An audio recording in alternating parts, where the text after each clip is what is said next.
નમસ્કાર, playground the sports શોમાં હું મયુરી આપ સૌનું સ્વાગત કરું છું. બોર્ડર ગાવસ્કર ટ્રોફીની ત્રીજી ટેસ્ટ મેચ વિશે આજે વાત કરવી છે અને ફોલો ઓનમાંથી માંડ બચેલી ટીમ ઇન્ડિયા વિશે આજે વાત કરવી છે. જોડી જોરદાર વિશે વાત કરવી છે. મેચનો આજે ચોથો દિવસ. હજુ પણ ટીમ ઇન્ડિયા જોકે 193 રનથી પાછળ છે. ટીમ ઇન્ડિયા ભારતની જે ટીમ રમી રહી છે, એક વિકેટ બાકી છે અને ઓસ્ટ્રેલિયાની બેટિંગ બાકી છે.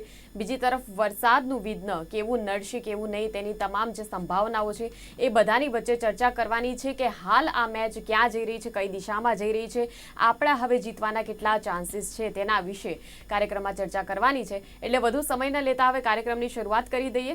મારી સાથે ચર્ચામાં જોડાવા માટે સ્ટુડિયોમાં ઉપસ્થિત છે સ્પોર્ટ્સ એક્સપર્ટ અશોક મિસ્ત્રી. અશોકભાઈ, સ્વાગત છે આપનું કાર્યક્રમમાં. Thank you so much. તો ચર્ચા શરૂ કરતા પહેલા એક ખાસ અહેવાલ પર નજર કરી લઈએ. ભારત અને ઓસ્ટ્રેલિયા વચ્ચેની ત્રીજી ટેસ્ટના ચોથા દિવસે ભારતના બુમરાહ અને આકાશદીપે સમગ્ર ભારતીય ડગઆઉટને ત્યારે ખુશીથી જુમાવી દીધો જ્યારે આકાશદીપે એક ચોગ્ગો ફટકારી ભારતને ફોલોઓનમાંથી બચાવી લીધું અને ત્યારબાદ પેટ કમિન્સને એક જોરદાર સિક્સર મારીને મજા લાવી દીધી. આજે કમિન્સે બુમરાહ તથા આકાશદીપ આ બંનેના હાથે સિક્સર ખાધી. આ બંને ખેલાડીઓ વચ્ચેની 54 બોલમાં 39 રનની અણનમ ભાગીદારીએ ભારતને ટેસ્ટ હારમાંથી બચાવી લીધા તેમ કહી શકાય. અપૂરતા પ્રકાશને કારણે જ્યારે મેચ બંધ થઈ ત્યારે ભારતે 9 વિકેટના ભોગે 252 રન બનાવી લીધા હતા. ફોલો ઓન ટાળી દીધું હતું પણ હજુ ઓસ્ટ્રેલિયાથી 193 રન પાછળ છે. તે પહેલા KL રાહુલે લડાયક 84 રન, રવિન્દ્ર જાડેજાએ 77 રન અને આકાશદીપે 27 રન બનાવ્યા હતા. આવતીકાલે રમતનો છેલ્લો દિવસ છે. ભારતની એક વિકેટ બાકી છે, ઓસ્ટ્રેલિયાની બેટિંગ બાકી છે અને વરસાદની સંપૂર્ણ સંભાવના છે. તે પ્રમાણે ભારત ટેસ્ટ હારશે નહીં તેવું ક્યાંક આજે પ્રસ્થાપિત થઈ ચૂક્યું છે.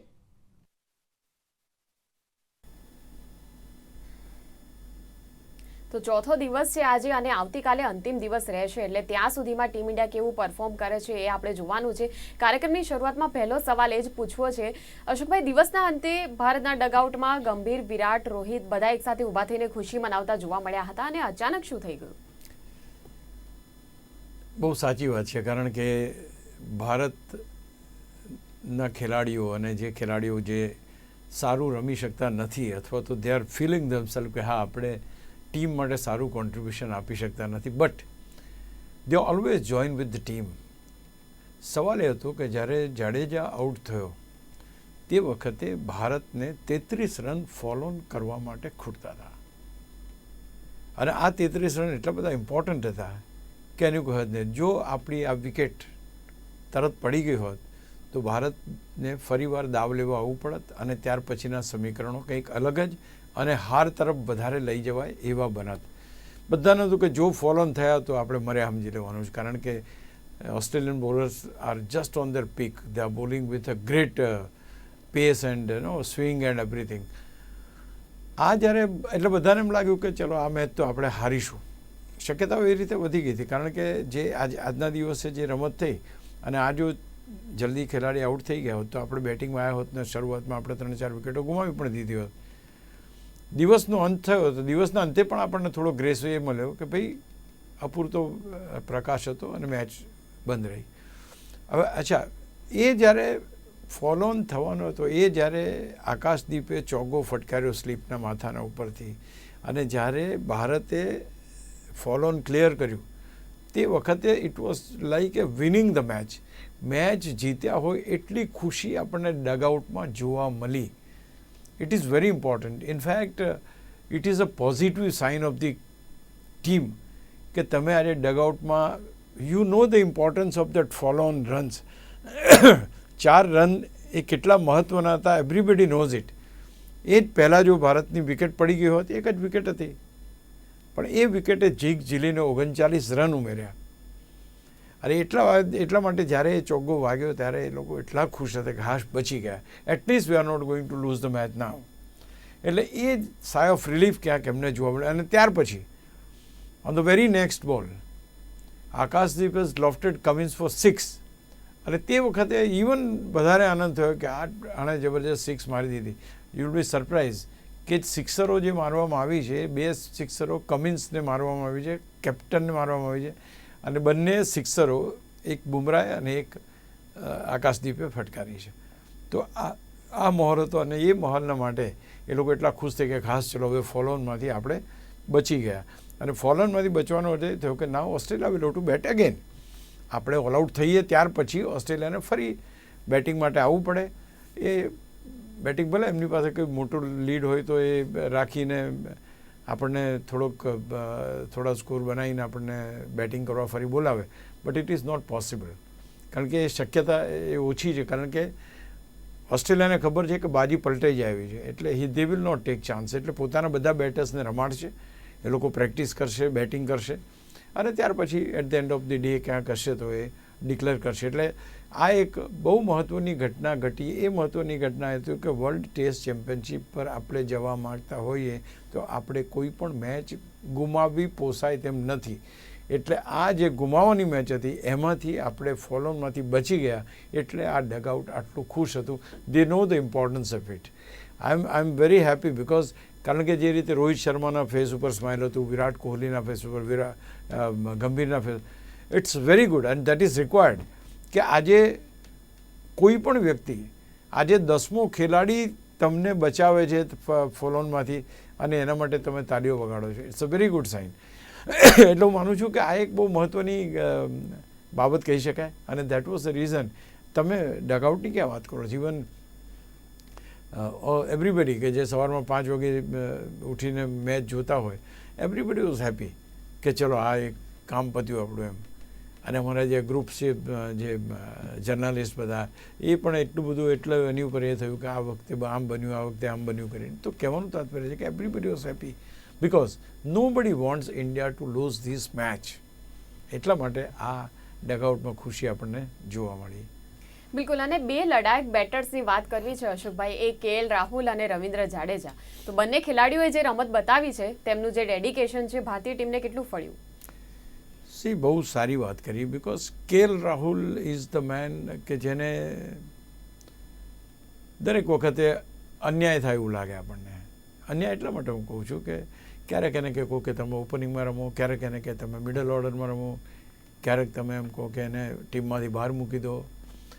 તો he is a main who is finding it difficult to stay in the team. અને એનું સ્થાન એક સતત ભયમાં હોય કે કોને બહાર કાઢવાનું, તો કે રાહુલની જગ્યાએ રમાડી દો. તો આ એક જે વસ્તુ છે એટલે એનાથી એ ખેલાડી બહુ વ્યથિત. એવું નથી પહેલાં જ બોલે, આજે પહેલાં જ બોલે એને ચાન્સ મળ્યો, એનો કેચ ડ્રોપ થયો અને ત્યાર પછી એણે રન્સ બનાવ્યા. એટલે આજે બી એને લક નસીબ પણ એને કામ કરી ગયું. કહેવાનું તાત્પર્ય છે કે ભારતને રનની જરૂર હતી. ભારતને રન જો આપી શકે એવા કોઈ ખેલાડી હોય તો આ એક જ ખેલાડી છે કે જે અહીંના પ્રવાસે આવી ચૂક્યો છે. બીજો ખેલાડી રવિન્દ્ર જાડેજા જે અહીંયા જા. આ બંને ખેલાડીઓએ જે રમત દાખવી છે અને જે પાર્ટનરશિપ બનાવી છે, I think that is the reason કે આપણે આજે ફોલોન હટાવવા માટે અથવા તો ફોલોનને પાર કરવામાં સફળ થયા. આ બંને ખેલાડીઓ જો ના રમ્યા હોત તો હું નથી માનતો કે આપણે ફોલોન કોઈ રીતે રોકી શકો. કારણ કે ટોપ બેટર્સ તો બધા આઉટ થઈ ગયા હતા. એ પહેલાં બોલે જો આજે KL રાહુલ આઉટ થઈ ગયો તો શું, તો આખું શૂન્યાવકાશ આપણને લાગે. તો ક્યાંક ને ક્યાંક આ બંનેની પાર્ટનરશિપ, અને it was not easy to stay. Again તમે વિકેટ ઉપર ટકો છો એ મહત્ત્વનું છે, કેવી રીતે રમો છો એ નહીં. અત્યારે રમવા કરતાં ટકવાનું મહત્ત્વ વધારે છે. રમવાનું સેકન્ડરી, બિકોઝ કોઈ કાઉન્ટ નથી કરવાનું. તમે 50 બોલ ઉપર કોઈ પણ રન નહીં બતાવો, ધેર ઇઝ નો પ્રોબ્લેમ. પણ તમે ટકશો નહીં તો તકલીફ ઊભી થશે. એટલે ટકવું વધારે જરૂરી છે. એ આ બંને ખેલાડીઓએ, પર્ટિક્યુલરલી રવિન્દ્ર જાડેજા, એને તો એટલો સારો બેટર છે. ડોમેસ્ટિક ક્રિકેટમાં તો એણે 2ડી સદી 3ડી સદી જેવા સ્કોર કરેલા છે અને લેફ્ટ હેન્ડેડ બેટર છે. એટલે he has got that advantage of lofting the ball on the on side, અને એની પાસે જે એબિલિટી છે એ એબિલિટી આપણને ત્યારે જ ખબર પડે છે કે જ્યારે એને રમવાની તક મળે છે. રમવાની તક એટલા માટે કહું છું, 7મા ક્રમે આવતો બેટ્સમેન હોય એટલે શરૂઆતના જો વિરાટ કોહલી, રોહિત શર્મા, શુભમન ગિલ, યશસ્વી જયસ્વાલ આ બધા રમે તો આ બધાનો તો દાવ પણ ના આવે. પણ જ્યારે ખરેખર એને રમવાની તક મળે અને he has got enough time to play, તો પછી આ પ્રકારની ઇનિંગ એ રમે છે. એણે 2-3 જે સ્ટ્રેટ ડ્રાઈવ માર્યા છે beating the bowler, absolutely super. તમને એમ થાય કે હા ક્રાફ્ટમેન છે આ, એનું ટાઈમિંગ એટલું પરફેક્ટ આવે. સો એની પાસે અનુભવ છે, વિકેટ ઉપર રમવાની ક્ષમતા છે, કોઈ પણ જાતના બોલરને રમવાની ક્ષમતા છે. અને દેટ ઇઝ ધ રીઝન આ બંનેની જે રમત હતી એ લડાયક કહેવાય, કારણ કે ધૈર્ય જોઈએ અહીંયા. તમારે ઓફ સ્ટમ્પના બહારના બોલને છોડવાનો છે એ યાદ રાખવું પડે કે મારે અહીંયા નથી રમવાનું. તો આ પરિસ્થિતિ જે છે એ પરિસ્થિતિમાં એ લોકોએ ખતરનાક બોલિંગ એટેક હતો. આજે કશું બાકી નથી રાખ્યું ઓસ્ટ્રેલિયન્સ. શોર્ટ પિચ ડિલિવરીઝ એ કરી છે, બધી જ રીતના બધા સામદંડ ભેદ બધી એમણે એપ્લાય કરી ચૂક્યા છે. But this two were very firm. એટલે એમની જે લડત છે, એમની જે રમત છે એક લડાયક છે. અને ખાસ કરીને તમામ એ બેટ્સમેન કે જે અત્યારે ડગઆઉટમાં બેઠા છે આઉટ થઈને, એના માટે એક શીખ છે કે તમે રમશો એના કરતાં ટકશો તો રન થશે. એટલે આ અગત્યનું છે કે ભાઈ ઓફ સ્ટમ્પની બહાર તમે વિરાટ કોહલી જે રીતે સ્ટ્રેચ થયા, જરૂર નથી સ્ટ્રેચ થવાની, જવા દો ઓફ સ્ટમ્પની બહારનો બોલ. તો એ જો તમે એ કરો તો હું માનું છું કે એમને પણ આ બે ખેલાડીઓમાંથી શીખવાનું ઘણું બધું મળી શકે એમ છે. બિલકુલ. અને 3 મહત્વની ભાગીદારીઓ જોવા મળી. એક જાડેજા રાહુલ વચ્ચે થયેલા 67 રન, અને જાડેજા અને નીતિશે જે 53 રન બનાવ્યા, બુમરાહ અને આકાશદીપ ખાસ તો બિલકુલ ઉલ્લેખ કરવો જરૂરી છે. 39 રનની અણનમ ભાગીદારી કેટલી મહત્વની? See, it is always been said in the cricket that partnership wins the matches. Catches wins the matches, but partnerships are more important. સૌથી અગત્યની વાત એ છે કે પાર્ટનરશિપમાં શું થઈ શકે, તો જે ખેલાડી જામી ગયો હોય, જે ખેલાડી સારું રમતો હોય, જે ખેલાડી બરાબર ટચમાં હોય, જે ખેલાડીને બોલ એ ફૂટબોલ જેવો દેખાતો હોય, એ ખેલાડીએ એન્શ્યોર કરવાનું હોય છે કે મારી સામે આવેલો ખેલાડી એ કમ્ફર્ટ ઝોનમાં રહે અને મને સપોર્ટ કરે. આ એક બહુ જ મહત્ત્વની વાત છે. અને એ ક્યારે બની શકે કે તમે એઝ એ પ્લેયર, તમે ધારો કે રવિન્દ્ર જાડેજા એ રમે છે, એને ખબર છે કે ભારતને જરૂર છે, પણ એને એ પણ ખબર છે કે જો વિકેટ પડી જશે તો મુશ્કેલી સર્જાશે. તો જે રીતે પાર્ટનરશિપ બનાવવાની વાત છે કે ભાઈ રવિન્દ્ર જાડેજા ટચમાં છે, ઓકે, એક રન લઈને તમે સામે છેડે ઉભા રહો, એને રમવા દો આખી ઓવર. આ બહુ અગત્યનું છે. અને એ that is what has been shown. અને રવિન્દ્ર જાડેજા એન્શ્યોર કર્યું કે હું બધાની સાથે પાર્ટનરશિપ સારી બનાવું અને ભારતની ટીમને મજબૂત કરું. He did it to some extent. He has done his work. Now તમે છેલ્લી જે વાત કરી બે જણાની, જેનું આજે ટાઇટલ પણ આપણે લીધું છે કે they are the masters, genius. એમાં જસપ્રીત બુમરાહને હમણાં કોઈકે પૂછ્યું કે તમે 10મા ક્રમે બેટિંગ કરવા આવશો તો શું તમારો પરફોર્મન્સ કેવું હશે? તો કે મારા નામે કે બેટિંગના રેકોર્ડ્સ તો છે કે તમે જરા જોઈ લો એમ. તો કહેવાનું તાત્પર્ય છે કે જબરજસ્ત એનો જે ઉત્સાહ છે, ઉમંગ છે એ જોરદાર છે. અને જે રીતે આકાશદીપ રમે તો bowler, Bumrah is a bowler, એમની કોઈ રન બનાવવાની રિસ્પોન્સિબિલિટી તો છે નહીં. બટ દે નો કે ભારતને શું જોઈએ છે. તો એ રીતે ભારતને જ્યારે રન્સની જરૂર હોય ત્યારે રન પણ આપીને એક પાર્ટનરશિપ બનાવીને ફોલ ઓન બચાવવાના પ્રયત્નો કરવાના હતા. એ આ બંને ખેલાડીઓએ શાનદાર રીતે કર્યા. So that is vote exactly આ 3 પાર્ટનરશિપનું મહત્વ. અને હજુ તો પાર્ટનરશિપ ચાલુ છે, સ્ટીલ દે આર પ્લેઇંગ. એટલે બાકી કેટલા રન ઉમેરે છે એટલા રનનું તકલીફ મોટી ઓસ્ટ્રેલિયાને થવાની છે. કારણ કે એમની જે ગ્રીપ હતી મેચ ઉપર, એ આ એક જોડીએ, છેલ્લી જે જોડી આપણે વાત કરી, એણે ડિમોલિશ કરી નાખી. હવે એ શક્યતાઓ બધી ગઈ કે ભારતને આપણે પાડી દઈએ અને હરાવી દઈએ, અને એ શક્યતાઓ ઓછી થઈ ગઈ. બિલકુલ. આપણે આગળ જ્યારે વાત કરી મેચમાં પેટ કમિન્સની પેસ બેટરીની જે બોલિંગ છે કેટલી જોરદાર હતી. એટલે કમિન્સે 4 વિકેટ લીધી, સ્ટાર્કે 3 વિકેટો લીધી. એટલે ભારત પર દબાણ વધારવામાં બંને સફળ રહ્યા. C absolutely what you say is correct. અને સૌથી મહત્ત્વની વાત એ હતી કે આ તો વર્લ્ડ ક્લાસ બોલર્સ છે, આપણે આની પહેલાં ચર્ચા કરીશું, પણ તે હેવ ગોટ દેટ હાઇટ. એમની આર્મ એક્શન બહુ સરસ છે, બોલ પડ્યા પછી ઉછાળ લે છે, એ તો તેની પીચો એ રીતે, અને મૂવમેન્ટ કરે છે. આ બધાની અંદર જે રીતે કમિન્સે બોલિંગ કરી છે, દેટ વોઝ એબ્સોલ્યુટલી સુપર. અને 4 વિકેટો એણે એક પછી એક લીધી, ઇન્ક્લુડિંગ જડેજા. તો આજે એવું છે કે સ્ટાર્ક વિકેટ ના લેતો હોય તો કમિન્સ લે, કમિન્સ ના લે તો હેઝલવુડ ના લે તો માર્શ લે. આ રીતે જે છે એ ઓસ્ટ્રેલિયન ટીમ એટલા માટે ખતરનાક ગણાય છે કે એમની પાસે એમના ભાથામાં તીર બહુ છે. અને એ તીર એવા જબરજસ્ત છે કે એક જાય ને બીજા આવે. જેમ સ્ટાર્ક ને તમે બોલિંગ એની પતી તો કમિન્સ આવે તો એ પણ ખતરનાક. આ યાદ અપાવે છે કે 1983માં જ્યારે આપણે વર્લ્ડ કપ રમ્યા તે વખતે એવું હતું કે ભાઈ બોલર હતો કે જોઅલ ગાર્નર આવે આવે હોલ્ડિંગ આવે પેલા બીજા ખેલાડી. તો ક્યાંક એ રીતને જોવા જઈએ તો આ ઓસ્ટ્રેલિયાનું એવું છે કે ઓસ્ટ્રેલિયા પાસે જે બોલર્સ છે એ વર્લ્ડ ક્લાસ છે. ભારતમાં જસપ્રીત બુમરાહ છે, એમાં કોઈ બેમત નથી. તો એ લોકો જે વિકેટો લીધી અને બીજું કે પીચનો કઈ રીતે મહત્તમ ઉપયોગ કરવો. વાદળછાયું વાતાવરણ હતું, ઓવરકાસ્ટ હતું, બધી જ વસ્તુ છે. એ વખતે તમે જ્યારે લાઇટિંગ પણ ચાલુ કરવું પડે એ સમયે તમે એટલી સ્પીડમાં બોલિંગ નાખીને અને દે હેવ ડન એવરીથિંગ. અને સામદંડ ભેદ જે કહીએ છીએ બધા એ કર્યા, બાઉન્સર નાખ્યા. આ બંને જણે મચક ના આપી અલગ વાત છે, બટ તે આર ધી બોલર કે જેની પાસે આટલો બધો અનુભવ છે, આટલી બધી વિકેટો છે અને સ્ટાર્ક અને કમિન્સ જેવા બોલરો રમવા અઘરા છે અને પર્ટિક્યુલરલી એની અંદર તો ક્યાંક કહી શકાય કે જે જરૂરી છે ઓસ્ટ્રેલિયાને એ જરૂરી કામ આ બે ખેલાડીઓ કરીને આપે છે એમને દર વખતે. હેઝલવુડ પણ છે, પણ આ ત્રણ ખેલાડીઓ એ ભારતની બેટિંગ ઉપર ટોટલ છવાયેલા છે. એટલે શરૂઆતમાં આવે ને યશસ્વી જયસ્વાલ આઉટ થાય તો કે સ્ટાર્કની બોલમાં આઉટ થાય જ એમ. તો આ એક વસ્તુ બની ગઈ છે. એ ક્યાંક હજુ ડર, એ ખોફ આ ખેલાડીઓનો ભારત ઉપર તો છે. બિલકુલ.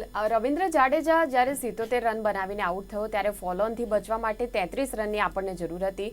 હવે એ જ વખતે બુમરાહ અને આકાશદીપ ખૂબ જ ધીરજપૂર્વક બેટિંગ કરી સિક્સરથી એક તેનું સેલિબ્રેશન કર્યું એમ કહી શકીએ. તમે બહુ સારી વાત કરી કે ધૈર્ય.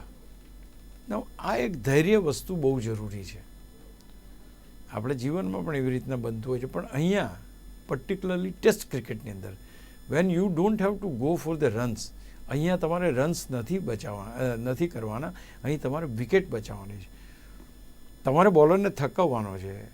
આટલું દૂરથી બોલિંગ કરીને આવતો હોય ઓફસ્ટમ્પની બહાર, તમે છોડી દો બોલ. ફ્રસ્ટ્રેશન બોલરની વધારવાની છે.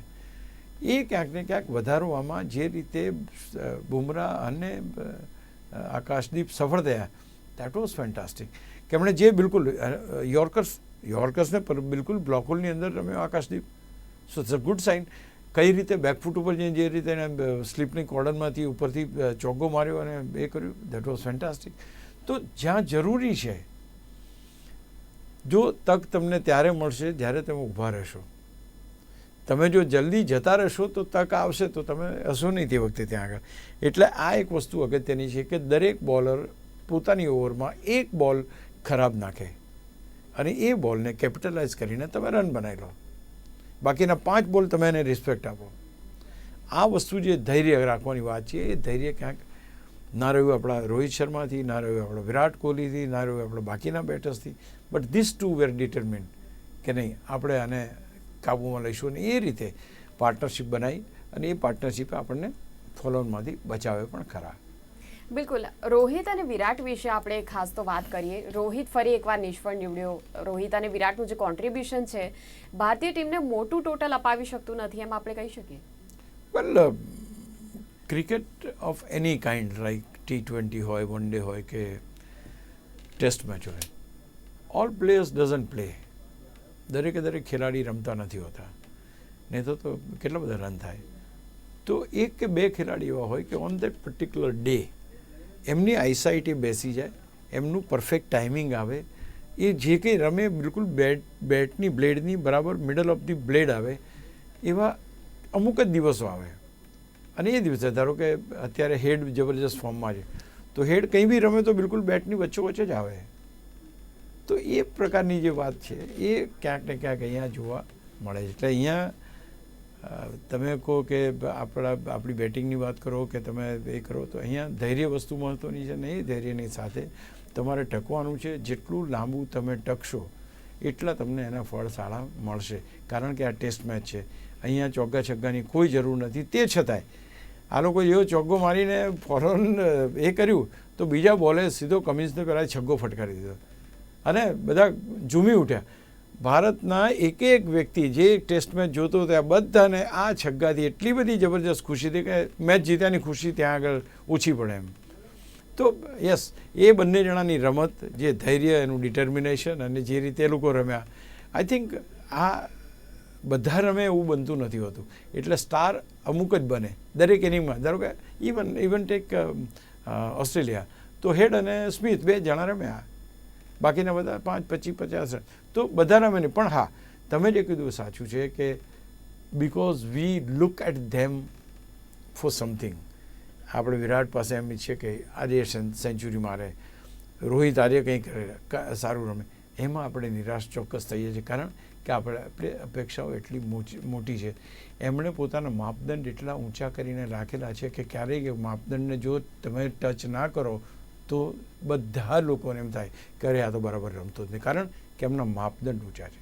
They have taken that bar at that height કે જ્યાં પરફોર્મન્સ સિવાય કંઈ નથી. એટલે આપણી અપેક્ષા એમની પાસેથી વધી જાય આવશે. બાકી 2 ટેસ્ટ મેચોમાં આપણે હજુ પણ આશા રાખવી પડશે, કારણ કે એક વસ્તુ ચોક્કસ છે કે તમારી પાસે કોઈ એનું રિપ્લેસમેન્ટ છે નહીં. તમારે એ ખેલાડીઓ ઉપર આધાર રાખવો જ પડશે. હું માનું છું કે નેક્સ્ટ મેચોમાં આપણને જોવા મળે. અને વિરાટ કોહલીએ તો 1 સેન્ચુરી તો મારી છે, તો let's see whether he can do that again. ચોક્કસ. એટલે આપણે આશા રાખીએ કે ધીરે ધીરે ફોર્મમાં બંને પરત ફરે. હવે કાર્યક્રમ આ મન તરફ છે, પણ તેમ છતાં કેમ કે હવે મેચનો હાલ જાણવો ખૂબ જરૂરી છે. અશોકભાઈ, મેચ હવે ક્યાં કઈ તરફ કઈ દિશામાં જઈ રહી છે? ભારતની 1 વિકેટ બાકી છે, વરસાદનું વિઘ્ન છે, ઓસ્ટ્રેલિયાની બેટિંગ બાકી છે. કેવા પ્રકારની શક્યતાઓ જોઈ રહ્યા છો? મેચ અત્યારે ન તેરી ન મેરી એ રસ્તે જઈ રહી છે. એટલે આપણે એમ કહી શકીએ કે ભાઈ ભારત જીતવાના ચાન્સ નથી, ઓસ્ટ્રેલિયા જીતવાના ચાન્સ એ આ 2 જણાએ પૂરા કરી નાખ્યા. હવે શક્યતાઓ કેવી છે? તો એકમાત્ર શક્યતા છે એ ડ્રોની. કોઈ પણ ટીમ ના જીતે, ડ્રો થાય, એ શક્યતાઓ અત્યારે દેખાય છે. તમે બહુ સાચું કીધું કે અત્યારે આપણે જે ફોલો નહોતું એ તો ટળી ગયું છે. કાલે આ 2 બેટ્સમેનોને હજુ તમારે આઉટ કરવાના છે, એટલે કે 1 વિકેટ તમારે લેવાની છે. એ લીધા પછી ઓસ્ટ્રેલિયાને ફરજિયાત બેટિંગ કરવા માટે આવવું પડશે. એ પણ વસ્તુ જરૂરી છે. તો એ બેટિંગ કરવા માટે કંઈ 5-25 રન તો બનાવી નહીં શકે. તો એ 200-250 રન બનાવે તો એમને 3-4 કલાકની જરૂર પડે 150-200 રન કરવા હોય તો. ત્યાર પછી વરસાદનું વિઘ્ન છે. એટલે 3 પેરામીટર્સ એવા છે કે જે પેરામીટર્સ આ મેચને ડ્રો તરફ લઈ જાય છે. એટલે આપણે ડ્રોની અપેક્ષા ચોક્કસ રાખી શકીએ. બંનેમાંથી કોઈ પણ ટીમને જીતવાની શક્યતા હું માનું છું કે ઓછી અથવા તો નહીવત છે. બિલકુલ અશોકભાઈ. તો હવે આગળ જતાં તો ટીમ ઇન્ડિયા કેવું પરફોર્મ કરે છે તો સમય બતાવશે, પણ આપણે આશા રાખીએ કે કદાચ ક્યાંક કોઈક ચમત્કાર થાય અને બચી જઈએ આપણે. પણ હાલ આપ જોડાયા આ કાર્યક્રમમાં અને ચર્ચા કરી એ બદલ આપનો ખૂબ ખૂબ આભાર. Thank you very much. તો જ્યારે ફોલો ઓન ટળ્યું ત્યારે એવું લાગતું હતું કે કદાચ ભારતીય ટીમ હવે ધીરે ધીરે કમબેક કરી રહી છે. તેમ છતાં પડકાર હજુ પણ ઘણો મોટો છે, કેમ કે 193 રનથી પાછળ છીએ. અને હવે શું થાય છે, મેચ કઈ દિશામાં જાય છે, સતત અપડેટ્સ આપને પણ આપતા રહીશું. ક્યાંક જેમ કે અશોકભાઈએ કહ્યું કે હવે જો ડ્રો થાય તો ડ્રોની શક્યતાઓ હજુ તો વધારે લાગી રહી છે. આગળ જતાં જો કે સિરીઝ હજુ બાકી છે અને આગળ જતાં ઘણી એવી મેચ છે કે જે આપણે રમવાની છે. એટલે બિલકુલ આપણે ટીમ ઇન્ડિયા ઉપર આપણે પણ આપણું જે અપેક્ષાઓ છે તે અપેક્ષાઓ તો રાખવાની છે. અને એક જે જુસ્સો છે કે જે જુસ્સા સાથે તેઓ મેદાનમાં ઉતર્યા છે, એ મેદાનમાં પોતાની જે રમત બતાવવા માટે ખૂબ જ સારું તેઓ પરફોર્મ કરે એવું આપણે પણ ક્યાંક એક દર્શક તરીકે એક આશાવાદ તો સતત મનમાં રાખવાનો જ છે. હવે આગળ જતાં કઈ દિશામાં મેચ જાય છે સતત આપણે જણાવતા રહીશું. હાલ આ કાર્યક્રમનું સમાપન કરીએ છીએ. આવતીકાલે ફરી મળીશું. રજા આપશો. જોતા રહો ગુજરાત ન્યૂઝ સત્યની સાથે. નમસ્કાર.